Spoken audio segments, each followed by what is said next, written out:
이 시간 그때를 기억하라는 제목으로 하나님 말씀 전하겠습니다. 오늘 본문은 2장 후반부에 있는 내용입니다. 지금까지 에베소서 말씀을 통해서 우리가 그리스도 안에 있다는 것이 얼마나 큰 은혜인가, 얼마나 풍성한가, 또 얼마나 감격스러운 일인가를 누릴 수가 있었는데요. 특별히 2장에서는 이 그리스도 안에서라는 관용구가 6번이나 사용되었습니다. 바울은 그리스도 안에서 이 엔 크리스토라는 이 관용적 표현을 이 바울 서신 곳곳에서 정말 많이 사용하고 있는데요. 로고스 성경 프로그램에서 찾아보니까 바울은 이 그리스도 안에서라는 이 표현을 총 164회나 사용하며 강조하고 있다는 사실을 알 수 있었습니다. 얼마 전 리더 모임 시간에 그리스도 안에 있는 모습을 묘사해보는 시간을 가졌었는데요. 이 한 간사님이 그리스도 안에 있는 상태를 이렇게 떠올려 보면 이 거친 풍랑이 몰아치는 바다를 항해하는 배를 타고 있는데 여전히 파도는 멈추지 않아 불안한 상황이지만 선장 되신 예수님이 키를 잡고 계시니 안전한 느낌이다라고 이렇게 표현했던 것이 인상 깊게 제 기억에 남아 있습니다. 짧은 시간이지만 오늘 말씀을 통해 이 거친 파도가 몰아치는 세상에서 그리스도 안에 있다는 것이 얼마나 우리 삶을 안전하게 하는지, 또 얼마나 큰 평안을 주는지 확인하는 시간이 되기를 소망합니다. 오늘 본문 11절은 이렇게 시작합니다. 그러므로 생각하라. 바울은 이방 성도들에게 생각하라, 이 밈네스코마이라는 헬라어 단어를 사용해 권면합니다. 여기서 생각하라로 번역했지만 이 기억하라, 이 되새기라라는 표현을 사용할 때 이 원문의 의미가 더 명확히 전달됩니다. 여러분, 인간은 망각하는 존재입니다. 그래서 되새겨야 하고 기억해야 합니다. 과거에 내가 어떤 존재였고 지금은 어떤 존재로 살아가고 있는지 기억하고 기도하는 것이 이 성도가 이 에너지를 공급받고 또 충전받을 수 있는 가장 중요한 일입니다. 우리가 그리스도 안에 있다는 것이 얼마나 감격스러운 일인지 잊지 않기 위해서 꼭 기억해야 할 것이 있습니다. 그것은 그리스도 밖에 있던 때를 기억하는 것입니다. 이 12절 말씀 제가 다시 한번 읽겠습니다. 그러므로 생각하라. 그때에 육체로는 이방인이요 손으로 육체에 행한 할례를 받은 무리라 칭하는 자들로부터 할례를 받지 않는 무리라 칭함을 받는 자들이라. 여러분, 이것이 이방인의 이 과거의 상태였습니다. 할례 받지 않는 자들입니다. 당시 유대인과 이방인을 구별하는 가장 뚜렷한 이 육체적 특징을 언급하고 있는 것인데요. 이 할례는 이 아브라함의 언약과 그 계보를 잇는 자들의 표징이었습니다. 이방인들은 선택받은 자가 아니라는 얘기입니다. 이 과거 저와 여러분은 우리의 모습은 이방인이요 언약 밖에 있는 자들이었습니다. 이 12절 말씀 이어서 읽겠습니다. 그때 너희는 그리스도 밖에 있었고 이스라엘 나라 밖의 사람이라 이 약속의 언약들에 대하여는 외인이요 세상에서 소망이 없고 하나님도 없는 자이더니. 여러분, 이 선택받은 자들이 아닌 이 선택받지 않는 자들, 이 언약 백성이 아니라는 것은 이 언약 백성들만이 누릴 수 있는 이 최고의 복인 이 구원받는 것과는 무관한 이들이라는 것입니다. 이 구원이 없다면 우리는 아무런 소망이 없는 비참한 인생들입니다. 여러분, 여기서 그리스도 밖에 있었고라는 말씀이 이 집에서 이 문 밖으로 나가는 것처럼 그렇게 가까운 거리인 것처럼 우리에게 사실 느껴지는데요. 여기서 말하는 이 그리스도 밖은 이 어느 정도 우리가 생각하고 노력하면 갈 수 있고 가까워질 수 있는 그런 바깥이 아닙니다. 절대적으로 가까이 갈 수 없는 이 수천만 광년보다 더 떨어진 이 미지의 장소에 가는 것과 같은 그런 불가능한 상태, 이 완전한 분리 상태임을 말해주고 있습니다. 정리하면 이 과거의 이방인 신분인 우리는 이 언약을 누릴 수 없는 자들, 그리고 이 무지와 어둠 아래 육체의 욕심을 따라 살다가 멸망할 운명, 이것이 그리스도 밖에 있는 우리의 실존이었습니다. 그런데 이제는 우리의 모습이 어떻게 되었습니까?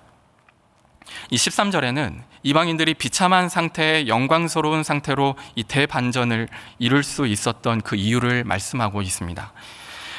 이 개역개정 성경 번역에는 이 반전의 접속사 이 그러나가 빠져 있지만 포함해서 한번 읽어보도록 하겠습니다.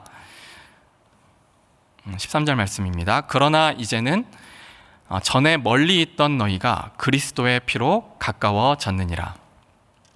여러분, 그 어떠한 방법으로도 우리가 하나님과 가까워질 수 없는 이 불순종의 아들들이며 본질상 진노의 자녀였던 우리가 하나님과 가까워질 수 있게 된 것은 이 무엇 때문이라고 말씀하고 있습니까? 이 그리스도의 피로 가까워졌다고 그렇게 말씀하고 있습니다. 이방인들에게는 이 운명의 대반전이 일어나는 말씀입니다. 이 모든 언약의 복이 베풀어지는 이 예수 안으로 이방인들을 품으신 분이 바로 성부 하나님이라 말씀하고 있는 겁니다. 이 멀리 있는 예수님을 향해 이방인들이었던 우리가 점점 가까이 다가갔던 것이 아니죠. 이 순식간에 예수님 안으로 우리가 들어와 버렸습니다. 바울은 이러한 변화를 골로새서에서 하나님이 옮기셨다라고 묘사합니다. 이 골로새서 1장 13절 말씀을 제가 읽겠습니다. 그가 우리를 흑암의 권세에서 건져내사 그의 사랑의 아들의 나라로 옮기셨으니, 이 하나님과 점점 멀어질 수밖에 없는 길을 선택했던 이방인들에게 하나님께서는 먼저 찾아와 손을 내밀어 주시고 사랑의 아들의 나라로 옮겨주셨습니다. 여러분, 이처럼 우리는 그리스도의 피, 이 예수의 보혈로 하나님과 완전한 연합을 이루었습니다. 이 예수의 보혈로 이루어낸 구원은 이처럼 이 하나님과 우리의 관계를 이 순식간에 뒤바꿔 놓았죠. 먼저 들어온 유대인들과도 이방인들은 하나가 되었고 또 어떤 적대감도 없게 되었습니다. 이곳에는 이 열광적인 환대만 존재할 뿐입니다. 다만 우리가 여기서 놓치지 않아야 할 것이 한 가지 있는데요. 이 모든 것이 이 그리스도의 피로 가능했다는 것입니다. 다시 말하면 이 그리스도의 피 흘리심과 희생이 아니면 그 어떤 것도 비참한 상태에 놓여진 인간을 구원할 방법이 없었다는 것입니다. 이 하나님의 아들이신 예수님께서 우리가 받아야 할 수치와 모멸감, 배제와 혐오, 이 십자가의 형벌을 대신 당하셨다는 사실을 기억하며 기도하는 이 아침이 되시길 소망합니다. 이어서 14절에서 18절까지의 단락에서 바울은 예수님이 하신 일에 대해 좀 더 자세히 서술을 하고 있는데요. 예수님이 행하신 이 관계적인 측면을 더 구체화하고 있습니다. 예수 그리스도께서 하나님과 우리의 관계를 어떻게 바꾸셨는가? 예수님이 하신 일에 이 초점이 있습니다. 이 단락에 담겨진 의미가 사실 너무 커서 이 시간 다 다룰 수 있는 내용은 아닌데요. 간단히 요약하면 이 예수님이 이루신 구원 사역은 화평을 이루신 일이었다라는 것입니다. 이 사역의 핵심 키워드는 화평입니다. 이 14절 말씀 다 같이 한번 읽어보면 좋겠습니다. 14절 말씀입니다. 시작. 그는 우리의 화평이신지라 둘로 하나를 만드사 원수된 것 곧 중간에 막힌 담을 자기 육체로 허시고. 아멘. 그는 우리의 화평이신지라. 바꿔 말하면 이 예수 그리스도 안에서 우리는 언제나 샬롬입니다 라고 말씀하고 있습니다. 이 본 단락에서 바울은 그리스도 안에서 이방인이 경험한 이 구원을 화평이라는 단어로 풀어내고 있습니다. 본 단락에서 이 화평, 평화로 번역된 이 에이레네라는 이 헬라어는 4번 사용되고 있는데 이와 동일한 의미를 담은 개념들이 이 14절에서 18절까지 계속 등장하고 있습니다. 한번 살펴보시면 이 둘로 하나를 만들었다, 이 막힌 담을 허셨다, 한 몸 되게 하셨다, 이 원수된 것을 소멸하셨다, 또 막힌 담을 허셨다, 이 아버지께 나아가게 하셨다라고 그렇게 말씀하고 있습니다.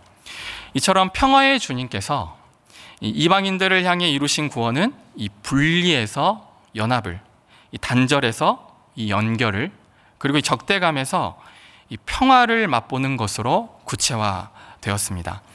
이 단락을 마무리하면서 바울은 한 성령 안에서 아버지께 나아간다고 그렇게 덧붙이고 있는데요. 이 18절 말씀입니다. 이 18절 말씀 제가 읽겠습니다. 이는 그로 말미암아 우리 둘이 한 성령 안에서 아버지께 나아감을 얻게 하려 하심이라. 여러분, 유대인과 이방인이 그랬던 것처럼 이 사람의 힘으로는 이 하나님의 샬롬을 이룰 수가 없습니다. 하나 되기가 너무나 어렵습니다. 이 삼위 하나님의 이 선교 사역, 즉 오직 이 한 성령 안에서, 그리고 오직 그리스도 안에서만이 성부 하나님께 나아갈 수 있게 되었고 하나 될 수 있게 되었습니다. 이와 같이 우리 모두가 삼위 하나님의 이 온전한 샬롬의 관계 안에 있다는 사실을 기억하며 이 감사함으로 기도하는 또 이 아침 되었으면 좋겠습니다. 이 마지막 19절에서 22절 단락입니다. 22절 말씀 제가 읽겠습니다. 너희도 성령 안에서 하나님이 거하실 처소가 되기 위하여 그리스도 예수 안에서 함께 지어져 가느니라. 예수님을 통해 우리는 이전과 전혀 새로운 존재로 창조되었습니다. 우리가 그리스도 안에 있으면 새로운 피조물이라. 이전 것은 지나갔으니 보라 새 것이 되었도다. 우리는 모두 완전히 새로운 정체성, 이 새로운 신분으로 창조되었습니다. 새 창조되었습니다. 바울은 이것을 하나님 나라의 시민과 가족으로 묘사하고 있고요. 더 나아가 하나님의 성전임을 강조하고 있습니다. 특별히 성전이 지어져 가는 과정에 초점을 맞추어 비유하고 있는데요. 이 건물마다 서로 연결되는 이미지, 이 한 건물 안에 각 구조물들이 연결되는 이미지를 통해 유대인과 이 이방인 성도가 이 그리스도 안에서 함께 연합되어 거룩한 성전 되어가는 과정을 그렇게 나타내고 있습니다. 말씀을 마무리합니다. 여러분, 이 거친 파도가 몰아치는 것과 같은 이런 고단한 삶의 문제가 넘쳐나는 세상에서 우리가 안전할 수 있는 이유, 우리가 평안할 수 있는 이유가 무엇입니까? 그것은 바로 그리스도 예수 안에 있기 때문이죠. 이 엄청난 혜택이, 이 엄청난 능력이, 이 엄청난 선물이 우리 일상에 경험되지 않을 만큼 이 마음이 혹시나 무감각해져 있다면 이 시간 그리스도 밖에 있던 때를 기억하시며 기도하는 시간 되기를 소망합니다. 그리스도 밖에, 이 언약 밖에 또 외인으로, 위방인으로 있던 우리의 이 비참한 모습, 하나님이 우리에게 먼저 손 내밀지 않았다면 아무런 소망도 아무런 의미도 없는 흩어져 있는 이 모래알 같은 존재였다는 사실을 우리가 꼭 기억했으면 좋겠습니다. 우리를 그리스도 안으로 사랑의 아들의 나라로 옮겨주신 하나님의 측량할 수 없는 그 사랑을 헤아리며 그 풍성함과 평안함과 안전함 속에 거하는 오늘 하루 주의 날이 되게 해달라고 기도하시고 가지고 나오신 기도 제목으로 기도하시고 일어나시면 좋겠습니다. 다 함께 기도하시겠습니다. 하나님 주님.